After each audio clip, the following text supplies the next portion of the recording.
Nesta noite, o tema da nossa pregação é por que Deus ainda está chamando você. Nós estamos na série da cruz, hoje nós vamos ter Santa Ceia e vamos focar na cruz, como nós sempre temos feito nos dias desta série, focando na centralidade da cruz e de Cristo Jesus. Vamos fazer a leitura então, vou fazer a leitura de Isaías 55 e diz assim a palavra do Senhor: A todos vós, os que tendes sede, vinde às águas. E vós, o que não tendes dinheiro, vinde, comprai e comei. Sim, vinde e comprai, sem dinheiro e sem preço, vinho e leite. Por que gastais o dinheiro naquilo que não é pão, e o vosso suor naquilo que não satisfaz? Ouvi-me atentamente, comei o que é bom, e vos deleitareis com finos manjares. Inclinai os ouvidos a mim, e vinde, ouvi, e a vossa alma viverá, porque convosco farei uma aliança perpétua, que consiste nas fiéis misericórdias prometidas a Davi. Eis que o que eu dei por testemunho aos povos, como príncipe e governador dos povos. Eis que chamarás a uma nação que não conheces, e uma nação que nunca te conheceu correrá para junto de ti, por amor do Senhor teu Deus e do Santo de Israel, porque este te glorificou. Buscai o Senhor enquanto se pode achar. Invocai-o enquanto está perto. Deixe o perverso o seu caminho e o iníquo os seus pensamentos. Converta-se ao Senhor, que se compadecerá dele, e volte-se para o nosso Deus, porque é rico em perdoar. Porque os meus pensamentos não são os vossos pensamentos, nem os vossos caminhos, os meus caminhos, diz o Senhor. Porque assim como os céus são mais altos do que a terra, assim são os meus caminhos mais altos do que os vossos caminhos, e os meus pensamentos mais altos do que os vossos pensamentos. Porque assim como descem a chuva e a neve dos céus, e para lá não tornam, sem que primeiro reguem a terra e fecundem, e a faça brotar, para dar semente ao semeador e pão ao que come, assim será a palavra que sair da minha boca. Não voltará para mim vazia, mas fará o que me apraz e prosperará naquilo para que a designei. Saireis com alegria e em paz sereis guiado. Os montes e os outeiros romperão em cânticos diante de vós, e todas as árvores do campo baterão palmas. Em um lugar de espinheiro crescerá o cipreste, e em lugar da sarça crescerá a murta, e será isso para a glória do Senhor e memorial eterno, que jamais será extinto. Amém. Glória a Deus. Que mensagem linda, somente ao ler. Nós vamos ver com mais cuidado nos detalhes, versículo a versículo. Então, voltando ao tema, por que Deus ainda está chamando você? E por que esse tema? Porque nós estamos dando sequência em Isaías 53, quando o Cordeiro foi morto, 54, que é as consequências da obra de Cristo na cruz, e aqui nós vamos ver em Isaías 55 o que prossegue depois da crucificação de Cristo, que é o chamamento de toda a criatura, né? E de pregais a toda a criatura, é assim que Jesus fala aos seus discípulos. E Isaías é o quinto evangelho, é o evangelho no Velho Testamento. E nós vamos ver nesse texto que esse texto vai falar, resumidamente, entre o chamado, né, de Deus e chamado para o arrependimento, e depois as promessas, e falando da glória de Deus.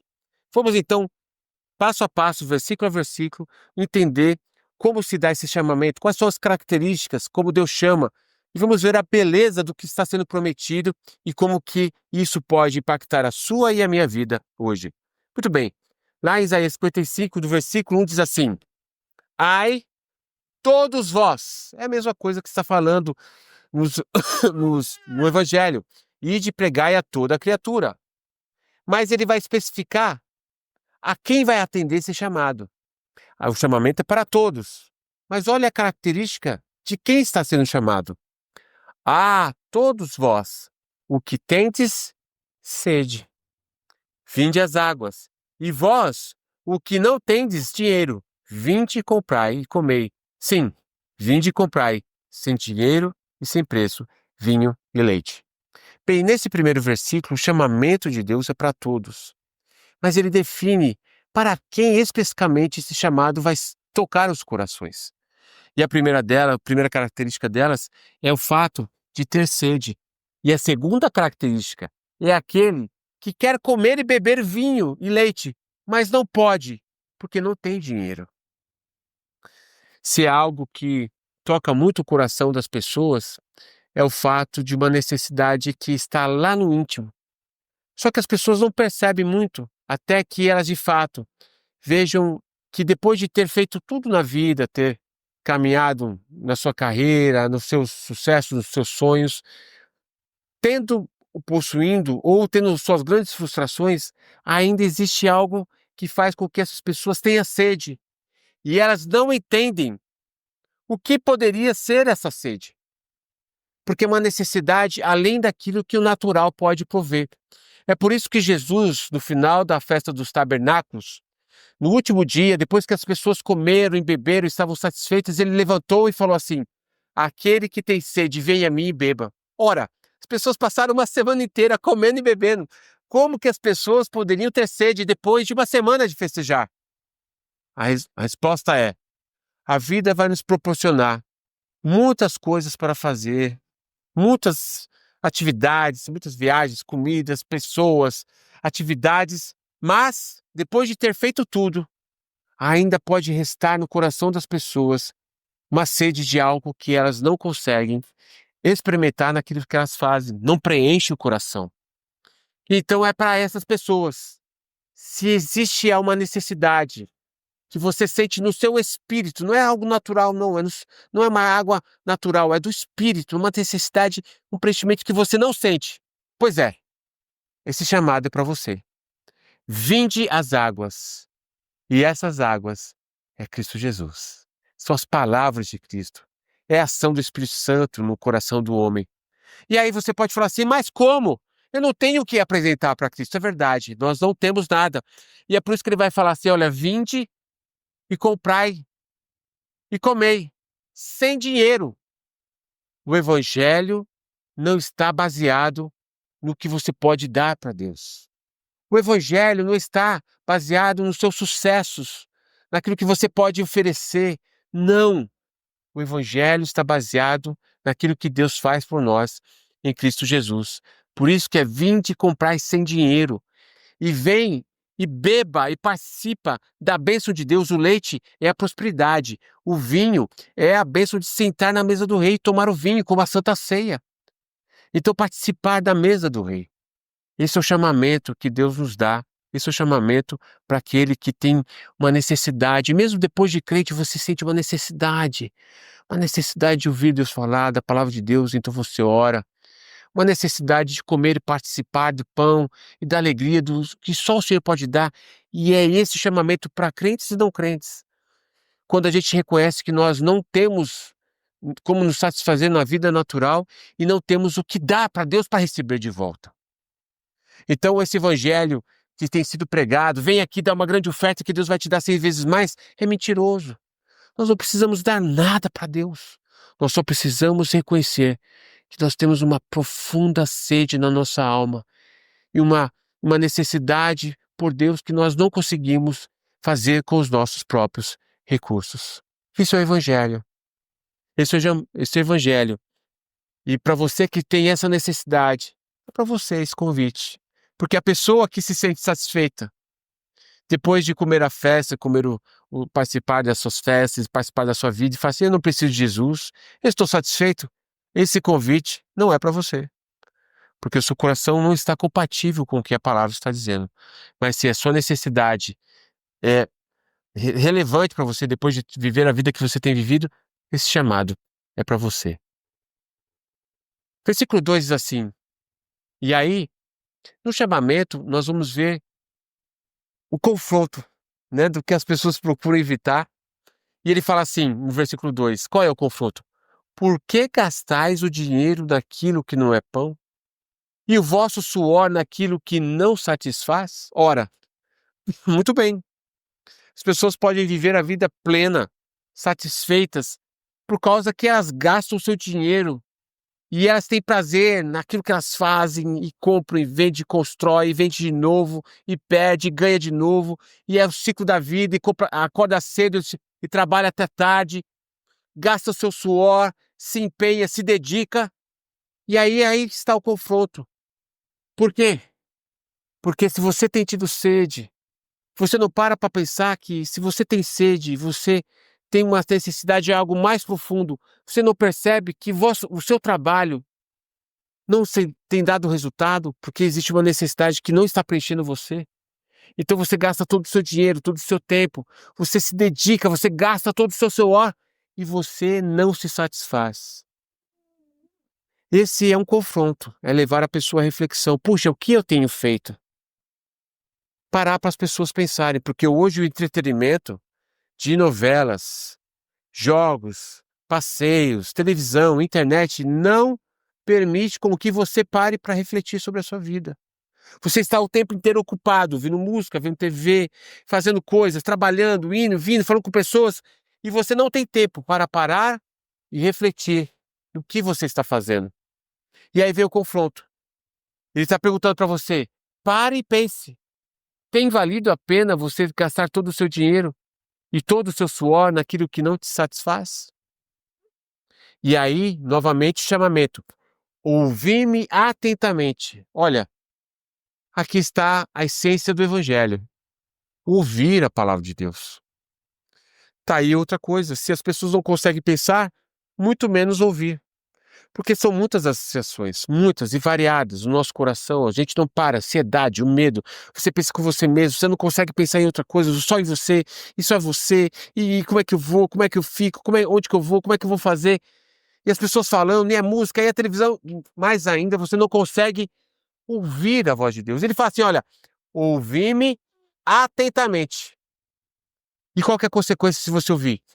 Comei o que é bom e vos deleitareis com finos manjares. Aleluia. Essas são as palavras de Deus que faz com que a gente tenha saciedade na nossa alma, de uma transformação que somente a palavra de Deus nos traz. Nos traz um preenchimento que pode ser que você não tenha nada, mas você está contente. Você tem a paz, você tem a alegria, você tem a satisfação. Por quê? Porque você conheceu o Deus Criador, você conheceu a Cristo. Ele que preenche, Ele que te guarda, Ele é o teu refúgio, tua fortaleza. É Ele que vai à tua frente, à tua direita, à tua esquerda, atrás. Então por quê? Por que estar insatisfeito? Mas isso só vem por meio de ouvir a palavra de Deus, porque quando a gente ouve a palavra de Deus, nós vamos comer o melhor da terra. O melhor.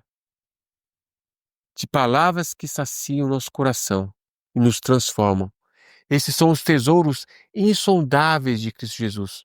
Por isso que em Salmo 119 vai falar assim, que eu guardei as tuas palavras para não pecar contra ti, e as tuas palavras são mais puras do que o ouro, mais preciosas do que a prata, e a isso buscarei. E aquele que ouve recebe todo esse tesouro, que reflete no espírito do coração do homem, e sim também no natural, no casamento, na criação dos filhos, no trabalho, na prosperidade. Que bênção! No versículo 3, novamente ele enfatiza. No versículo 3, inclinai os vossos ouvidos e vinde a mim. Ora, não é simplesmente ouvir, entendi, ok, e uma coisa automática vai gerar na sua vida, como se fosse um método. Não, o ouvir da palavra de Deus transforma a sua vida, sua essência, porque faz você ter um relacionamento com uma pessoa, Cristo Jesus. Por isso que Isaías é o quinto evangelho. Vinde a mim. Vinde a quem? A igreja? A denominação? X, Y, Z? Ao pastor? Não. É a Cristo. É ter um relacionamento com Ele. É estar aos seus pés. É por isso que Jesus vai falar: Marta, Marta, Marta, você está muito ocupado, preocupado com muitas coisas. Maria escolheu a melhor coisa. Estar aos meus pés. Relacionamento com Cristo. E aí que ele continua dizendo: ouvi e a vossa alma viverá. Ou seja, você sairá das trevas, da condenação do inferno e terá a vida de Cristo, garantida na sua vinda. E hoje também, em receber o Espírito Santo de Deus e ter uma vida espiritual. Por quê?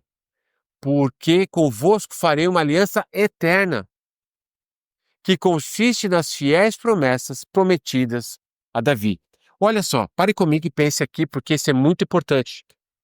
O que garante o cumprimento da salvação em Cristo Jesus são as promessas da aliança, que está desenvolvida em todo o Velho Testamento. Começa com Adão, vai se desenvolver com Noé, Abraão, com Moisés e com Davi. Nós já fizemos uma pregação dessa em outro capítulo, onde nós vimos que Davi vai representar a figura de Cristo.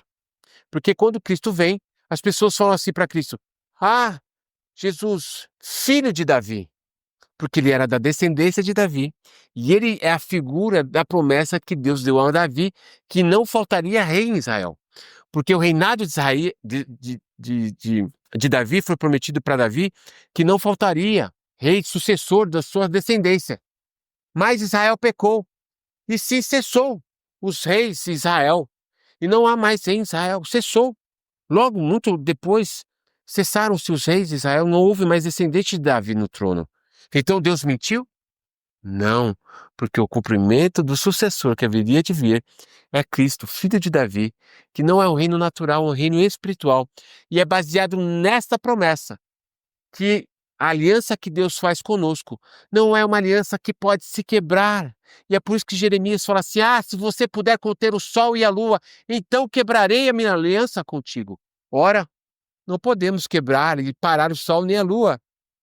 Israel quebrou a lei de Moisés, mas nós não podemos quebrar a nova aliança. E é essa aliança que Deus promete, que será fiel para nós, prometida por meio de Davi, cumprida em Cristo Jesus, que ele estaria sempre conosco, que uma vez salvo, salvo para sempre. Porque é Cristo que operou a salvação do perdão e da restauração nas nossas vidas. São promessas fiéis. Glória a Deus. No versículo 4 diz assim: E eis que o dei por testemunho aos povos, como príncipe e governador dos povos. Ora, quem é esse que foi dado por testemunho aos povos, príncipe e governador dos povos? É Cristo.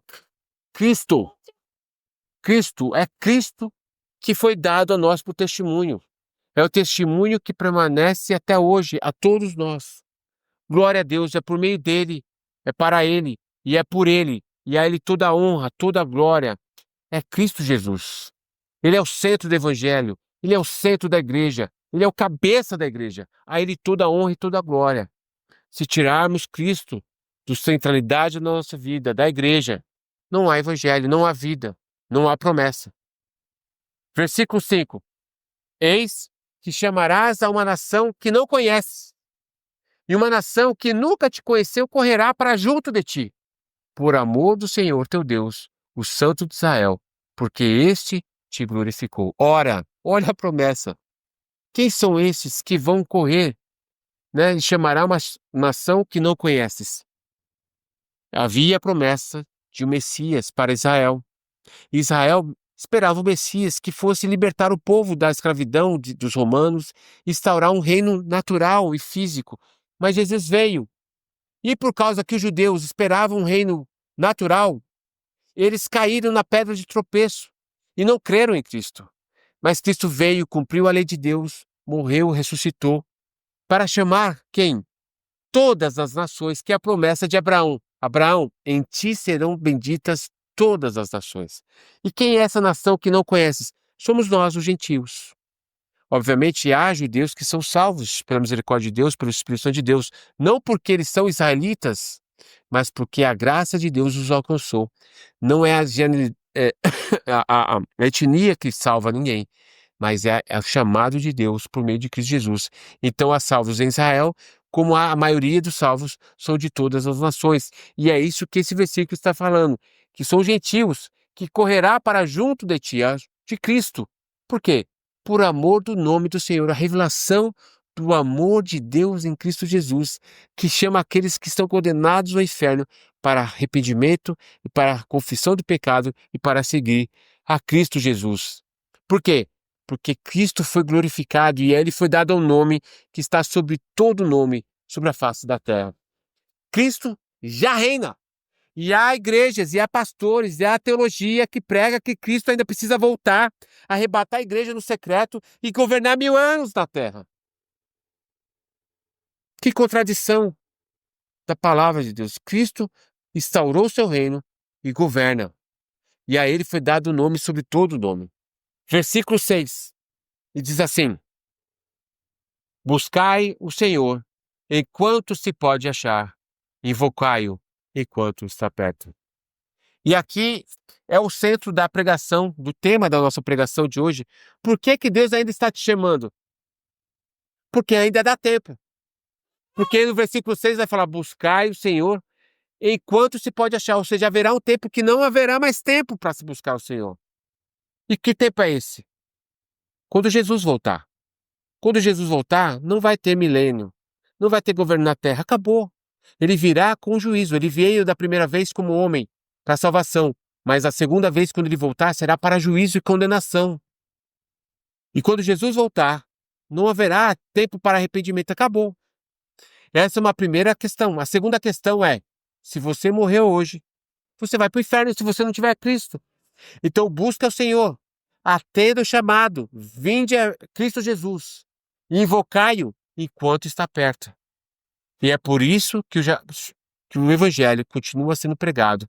O Senhor continua te chamando para que você se desperte, reconheça a sua aridez, que você precisa de Cristo, que você tem uma sede que você não quer reconhecer, mas você precisa parar para pensar e reconhecer e falar: Senhor, me perdoa. Vira Cristo Jesus.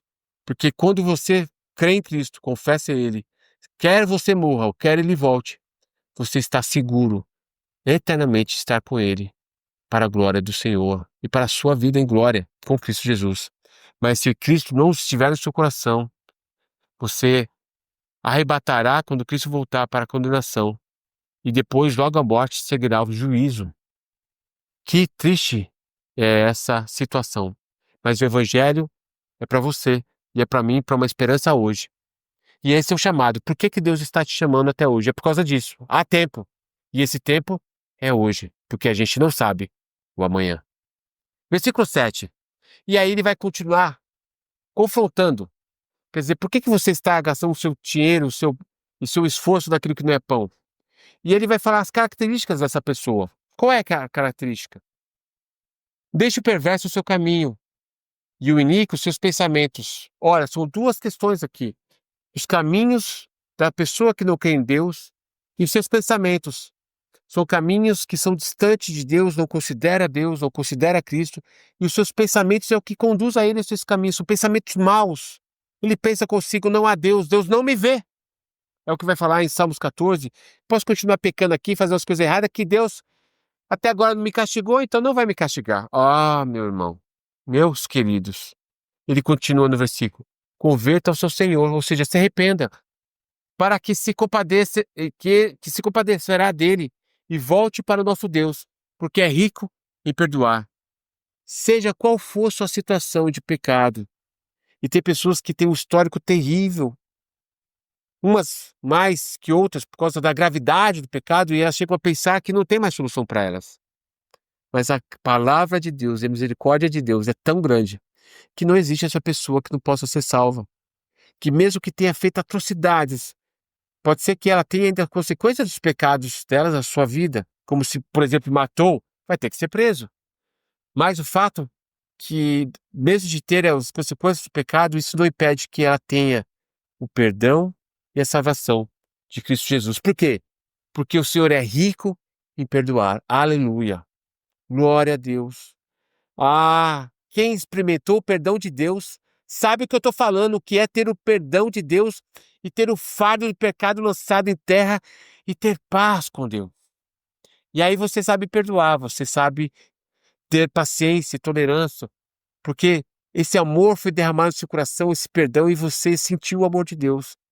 E esse amor é para que todo aquele que reconheça que os seus caminhos estão errados e o seu pensamento é contra o Senhor. No versículo 8 vai dizer assim, o contraste desse pecador, ele vai falar assim, em sequência, do por que que Deus é rico em perdoar? Por quê? Porque o homem não perdoa, não é verdade? Você pode pecar aqui, depois de muitos anos as pessoas vão lançar em rosto o seu pecado. Mas olha só o que Deus fala no versículo 8. Porque os meus pensamentos não são os vossos pensamentos, nem os vossos caminhos, os meus caminhos, disse o Senhor. Deus não é como o homem. Deus é misericordioso. Deus redime, Deus restaura. Aquela pessoa que você fala, essa pessoa não vale nada, não tem mais chance. Não para Deus. O Senhor restaura. E essa pessoa que não tem mais chance, não tem como ser transformado, essa pessoa sou eu. Essa pessoa é você.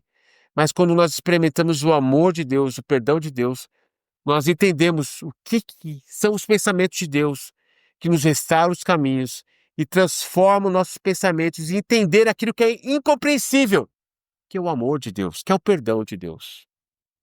E aí, ele vai dizer e vai exemplificar o que isso significa dos caminhos de Deus e dos pensamentos de Deus. Ele vai falar no versículo 9: porque assim como os céus são mais altos que a terra, assim são os meus caminhos mais altos do que os vossos caminhos, e os meus pensamentos mais altos do que os vossos pensamentos. Oh, ele fala assim: olha para a dimensão dos céus.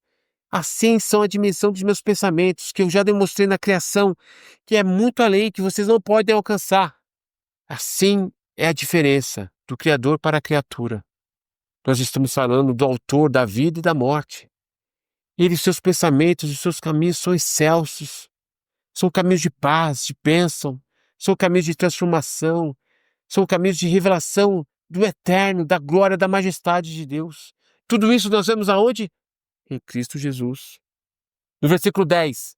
Porque assim como descem a chuva e a neve dos céus para lá não tornam, sem primeiro que reguem a terra e fecundam e a façam brotar, para dar semente ao semeador e pão ao que come. Ora, aqui Deus usa a própria natureza para mostrar, olha, quando eu falo uma palavra, é como a água que desce dos céus por meio da chuva ou da neve.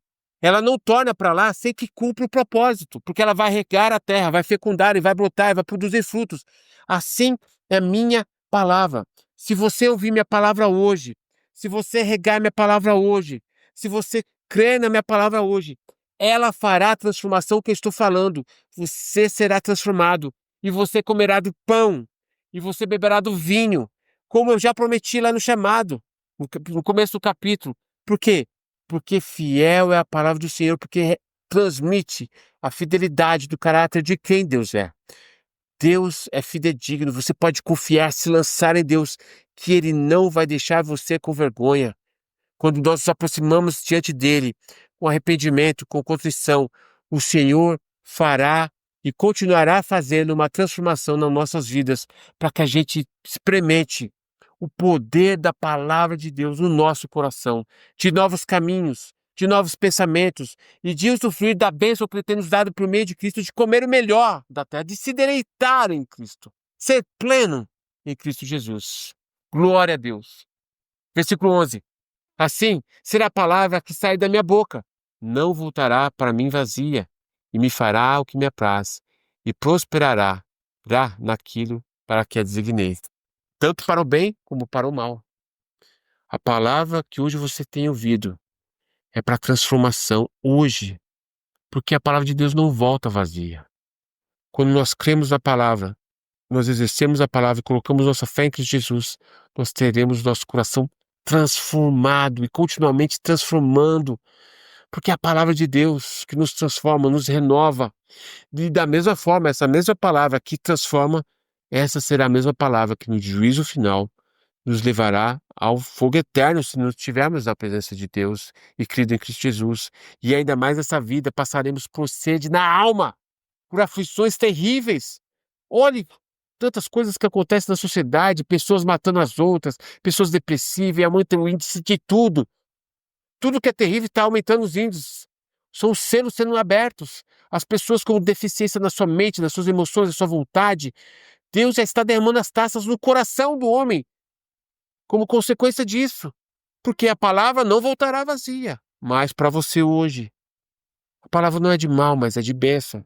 Torne para o Senhor. Por quê? Porque, versículo 12, saireis com alegria e a paz, e em paz sereis guiados. Esse é o fruto da palavra que não volta vazia. Quando você crê no Senhor, você terá alegria e paz. a paz do Espírito, a paz que é incompreensível, a paz da presença de Deus, a presença de Deus. E ele fala assim: os montes e outeiros romperão em cânticos diante de vós, e todas as árvores do campo baterão palmas. São figuras de adoração. Nos altos, nos montes, são onde se prestava louvor. E as árvores que baterão palmas nos campos são as figuras de adoração. Ou seja, o homem, na alegria e na paz, adora o Senhor.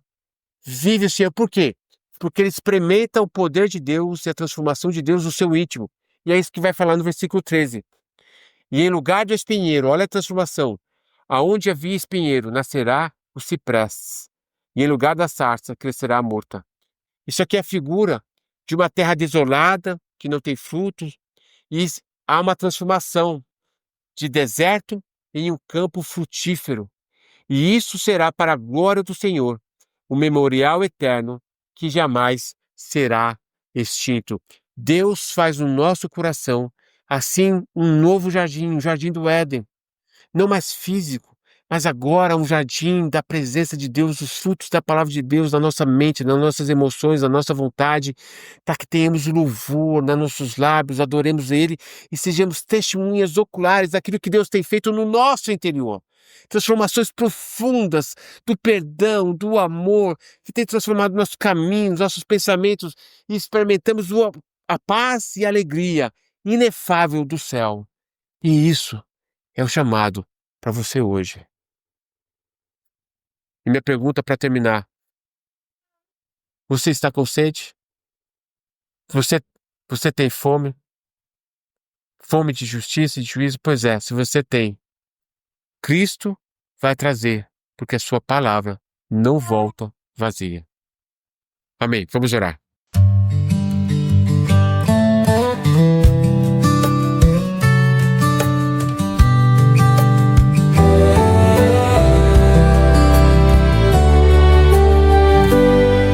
Quando olho pro alto, vejo seu poder. Quando olho pro alto, tu no trono estás, assentado em glória, tu és digno de louvor, pois só tu és santo, santo, santo. Só tu és santo, Trino Deus. Quem és como tu, que mistérios firmou, que desde a eternidade seus propósitos traçou. Nenhuma palavra das tuas cairá, pois só tu és santo, santo, santo. Só tu és santo, ó Deus. O Verbo se fez carne, entre homens viveu, morreu lá na cruz pra justiça de Deus. Mistério revelado e cumprido nos céus, pois só tu és santo, santo, santo. Só tu és santo, Filho de Deus. Derramado em glória, os selos abriu. O povo santo na testa marcou. Igreja firmado no poder de Deus, pois só tu és santo, santo, santo. Só tu és santo, Espírito de Deus. Quando olho pro alto, vejo seu poder. Quando olho pro alto, tu no trono estás, assentado em glória, tu és digno de louvor, pois só tu és santo, santo, santo. Só tu és santo.